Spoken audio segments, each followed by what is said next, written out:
to this webinar about money idioms. Now, before we start, I'd like to make sure that everyone can hear me. So please use the chat box, which is 2 levels below the place where you can see my face. And can you just type in, "Hi Piotr, I can hear you," or whatever, just, let me know that you can hear me. Technology sometimes plays tricks on us. Thank you very much, Eva and Pavel and others. So, as usually in my webinars, you can expect some new vocabulary and sometimes quick revisions and little quizzes. So this is what's going to happen today as well. And my first question to you is about this picture. What is it in English? What is it anyway? And what kind of link does it have with money? Okay, it's we could say that it's bread to be, right? It's a substance from which you can make bread or pizza, right? It's the mixture of eggs and flour and water and yeast sometimes.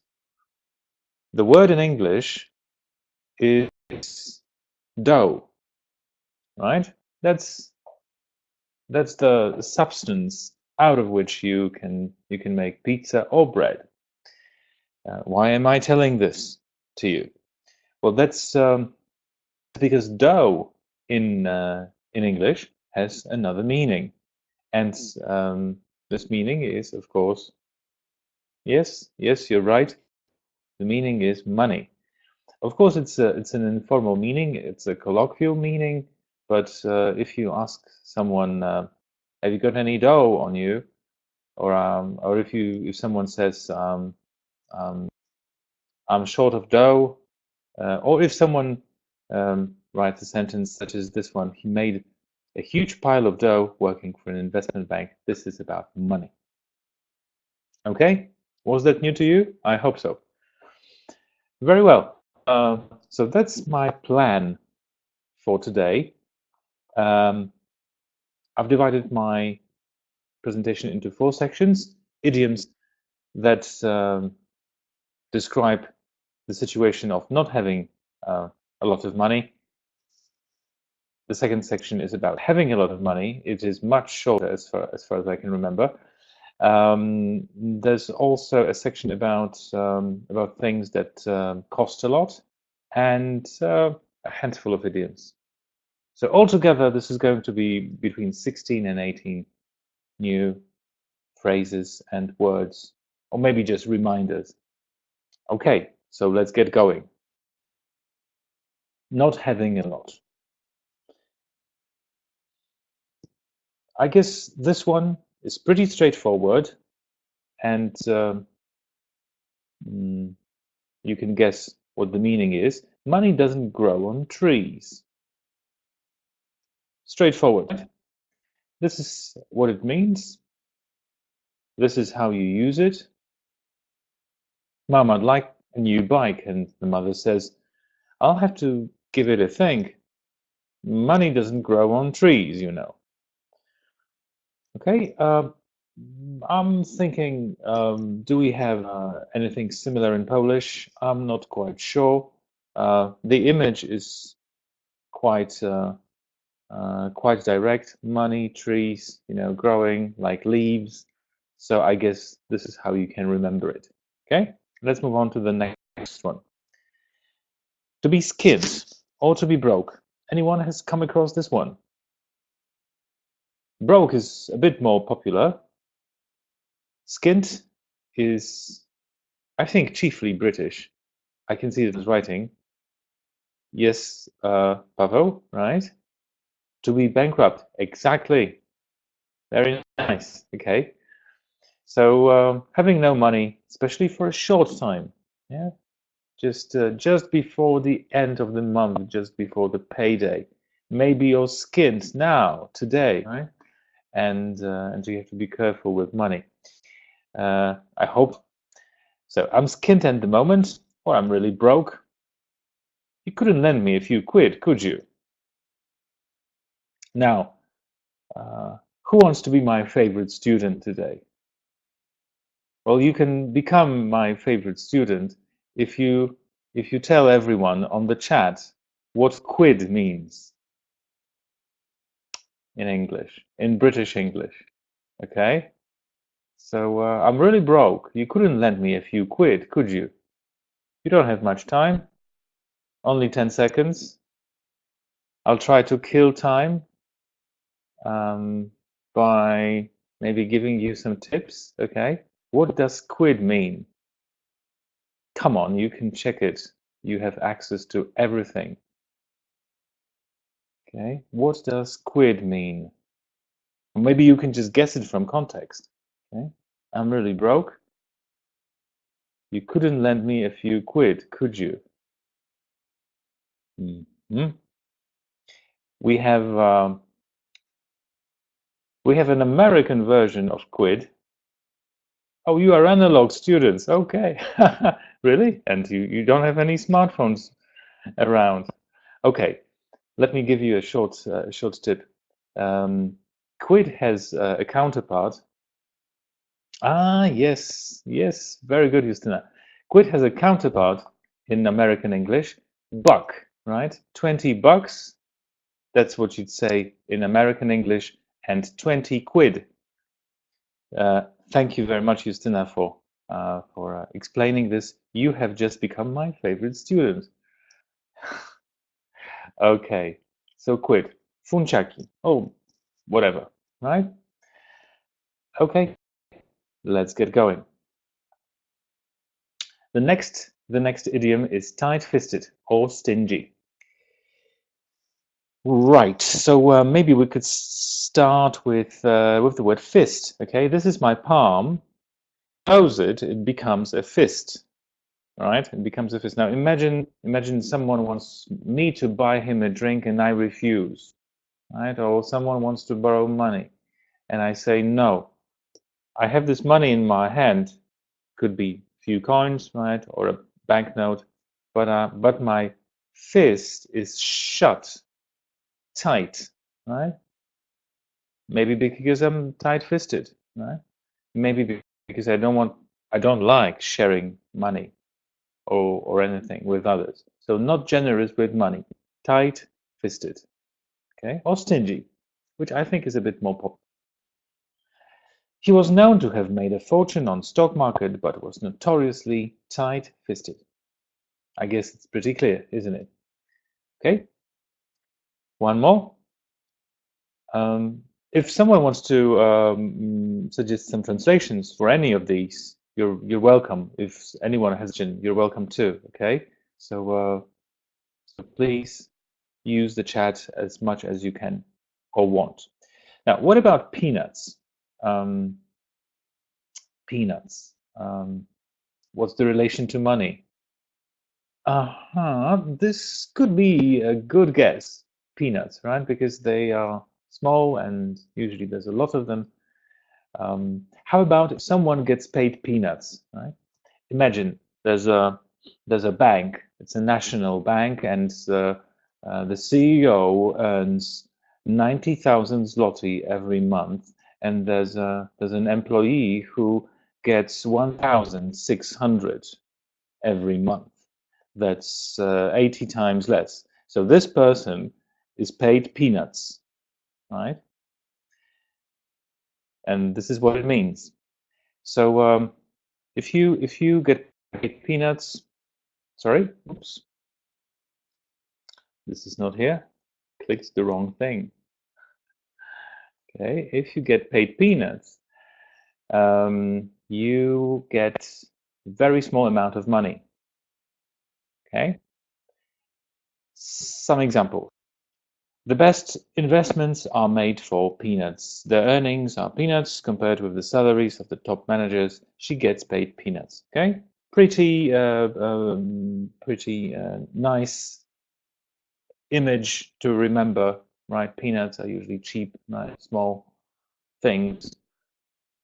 I guess you will have no problems remembering this one. Okay, this is also a very um, interesting metaphor to remember. Um, hand to mouth, right? It's hand to mouth. Let's talk about hand to mouth existence, for example, right? So you get your salary and you buy food with the salary, and you just consume the food, right? You get enough, just enough money every month to feed yourself and maybe your family, right? Hand to mouth existence. So you don't save anything. You don't have an opportunity to do that, right? You don't put your money aside. So if you live hand to mouth, you just have enough money and food to live, and nothing else. Low wages mean a hand to mouth existence for many people. All right, that's it. I mean, that's not all of it. It's the end of section 1. And now it's time for a short quiz.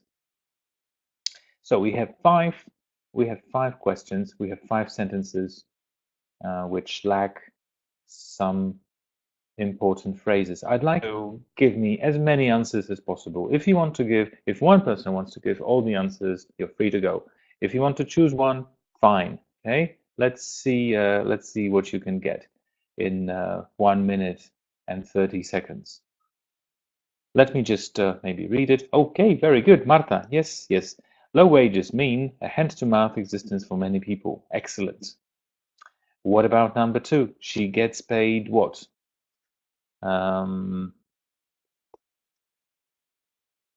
She gets paid tomatoes. She gets paid peanuts. Very good, Alicia. Okay, number 3. He was known to have made a fortune on the stock market, but was notoriously... Yes, I'm showing this to you. Right, tight-fisted. Excellent. Very good, Pavel. And I'm really... You couldn't lend me a few quid, could you? 2 words. Stingy? No. Well, stingy was in 3. Yes, why not? Broke. Very good, Alicia. Or skint. And in number 5, I'll have to think about it. Money doesn't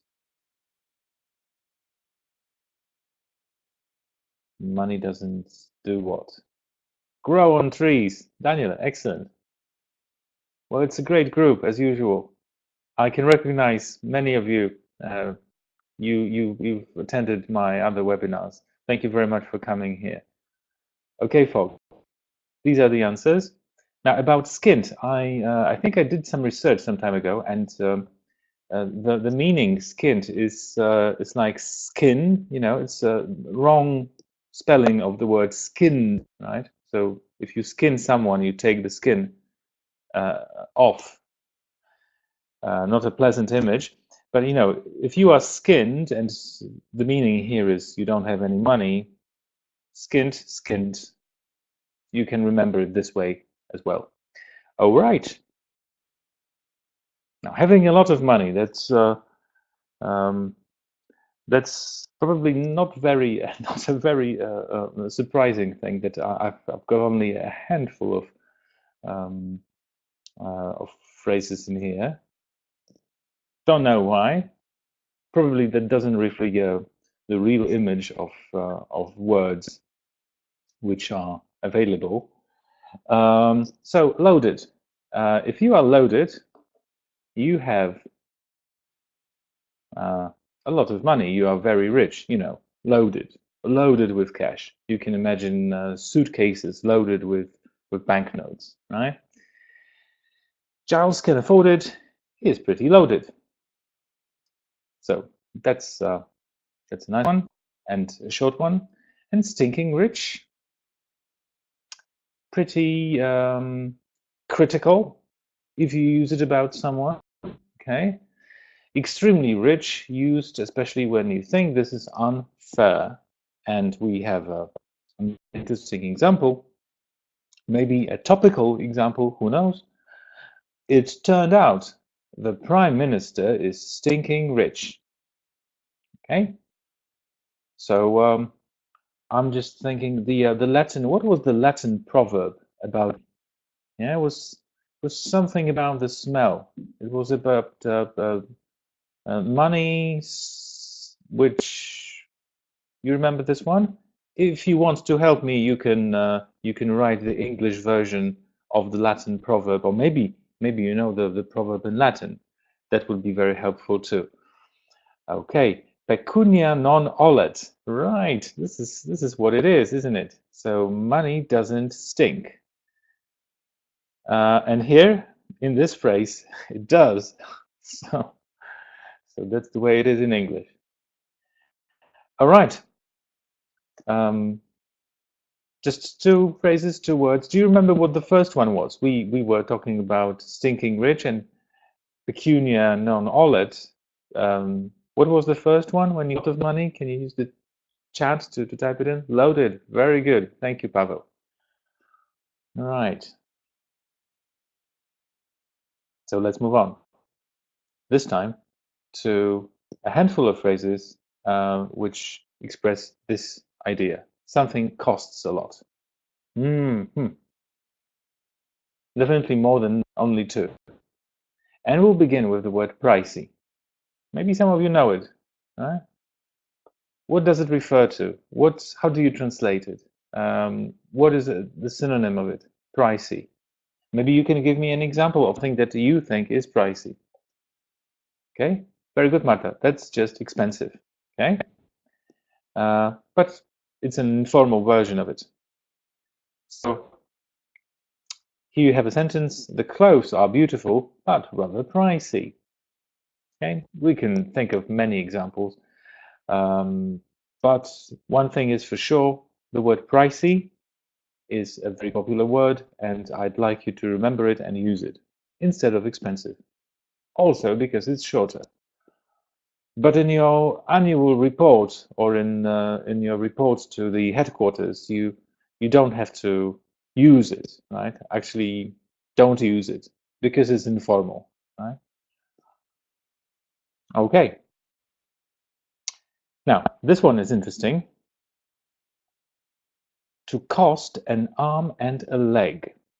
It has a little story. The history behind it, it's unsure, but one of the versions is something that I quite liked. So, hundreds of years ago, when painting portraits of kings and noblemen was, you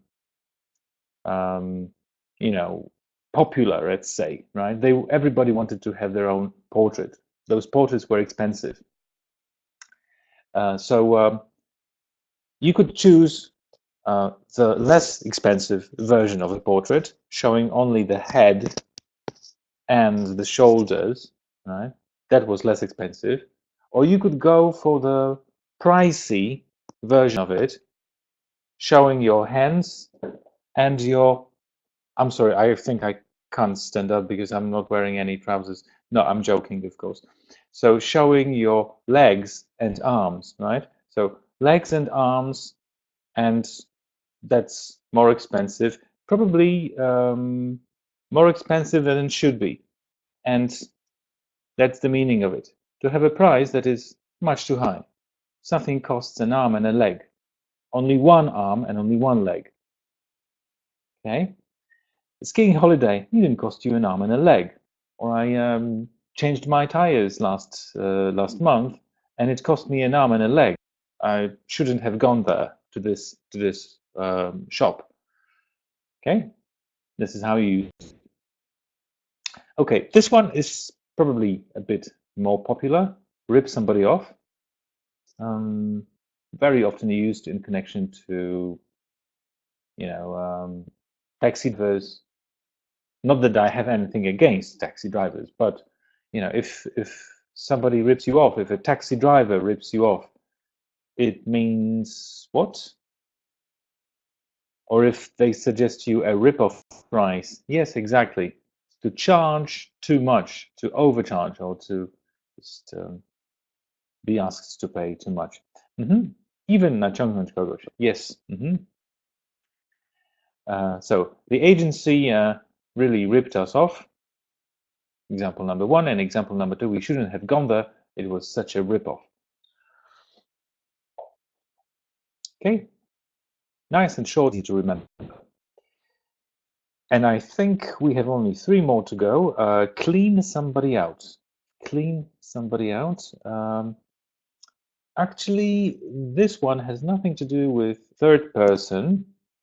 I guess we could use it if something expensive cleans you out, you spend so much money on it that you now have very little left. Okay, so imagine such a situation. Our trip to Paris cleaned me out. Yeah, pretty simple too. Clean somebody out. Buy a new whatever you buy, and you just tell someone, sorry, I can't go with you to that restaurant. My latest purchase cleaned me out completely. I can go if you buy me a drink and dinner. Okay, blow money. I guess this is also quite simple. Blow money is just waste money, right? Blow money on something. Careless way. So I blew all my money on a trip to Hawaii. Yes, or you can blow money on something else, right?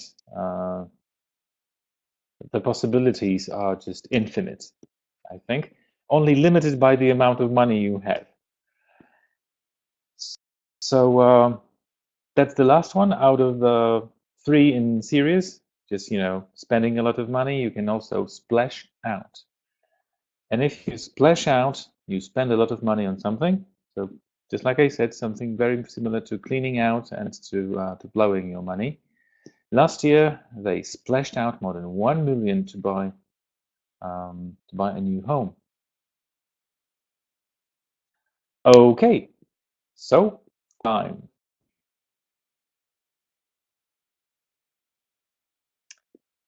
Right, 6 sentences this time. And please get your fingers ready for typing. The clothes are beautiful, but rather expensive, right? So what's the very nice, Pavel and Alicia and Daniel. Okay, skiing holiday needn't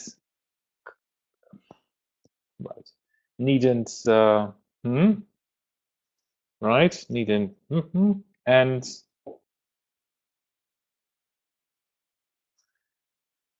this is all I can show you, right? Cost an arm and a leg. Very nice. What about the agency? The agency really overcharged us, right? Overcharged us. So what's the informal version of overcharge? First letter is R. 3. Ripped us off. Very nice. Okay. And what about the trip to Paris? It left you with no money on you. So your trip to Paris, but it's like all your pockets are clean. Exactly, cleaned. Splash out. That belongs somewhere else. Number 5. I did something with my money, and I went to Hawaii. So somebody won a few grand and blow money. Very good. And what's the last one? What's the last one? Pavel? Last year it's a strange feeling, talking to you by the name Pavel, Eva, etc., and not ever meeting you in person. But I hope you forgive me this, especially taking into consideration that many of you are regular attendees. So splashed out, very good. Pricey, cost an arm and a leg, rip somebody off, clean somebody out, blow money on something and splash out. All right. So sadly, that's the last section, just idioms, and only a few. So don't worry, we are finishing the lesson. Put your money where your mouth is. This is interesting, especially in the time of. We hear a lot of politicians promising our things, right? We'll build bridges, we'll do something else, we'll cut down on crime or whatever. But then you can ask such a politician, okay, you won the election, you're in the European Parliament, now put your money where your mouth is, okay? So keep to your promises, keep to show by your actions that you really believe what you say or that you really meant what you said. It's time for the governor to put his money where his mouth is. Okay? That's how you use it. And it's an interesting metaphor, right? Mouth, money, to put your money where you. So that's the one. And one more, go Dutch. Now, do you know any Dutch people, folks?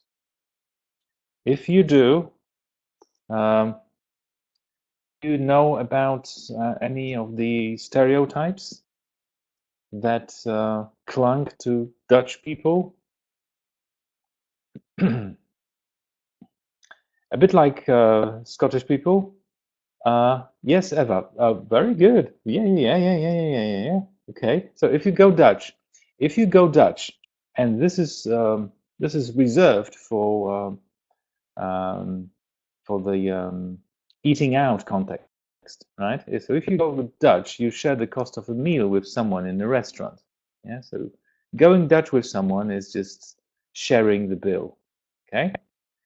And because probably stereotypically Dutch people are careful with money, then this is why we say go Dutch or let's go Dutch. All right. So one more quiz this time. It's based on images. I'll show you a few images which should lead you to the idiom. And maybe you remember what the idiom was. So maybe this should be more like, but maybe it's enough for you to know that it's tight-fisted, right? And it doesn't have to be connected with aggression. It's about being stingy, right? Not generous. The money, the coin, is somewhere there in that fist. Tight-fisted. Okay. Now this image could potentially show you two idioms we talked about.